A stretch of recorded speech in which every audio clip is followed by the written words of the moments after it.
They're coming for a woman's right to vote. And if you are one of the nearly 69 million women in this country who got married and took her husband's last name, congratulations, they're coming for you first. And look, I don't care what side of the line you are on.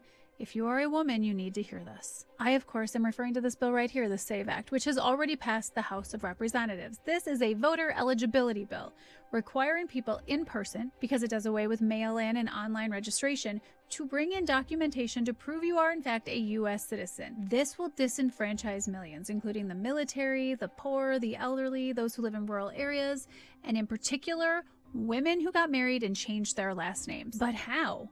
Well, the SAVE Act requires you to bring in a birth certificate or a passport to prove your citizenship. Now, if you have a passport, you might be just fine, but considering over half this country doesn't have passports, let's just say you have to bring in your birth certificate. You've changed your name legally to that of your husband's last name.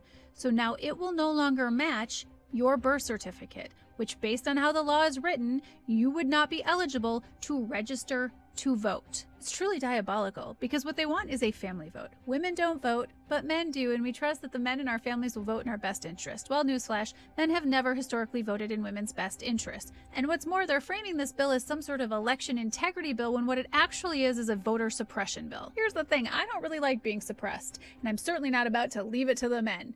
So here's what we need to do. We need to reach out to all of our senators. It's already passed the House, so you need to fax, email, call your senators, and demand that they vote no on the SAVE Act. Make sure they understand that your vote, which is your voice, is not up for negotiation, and you won't be silenced.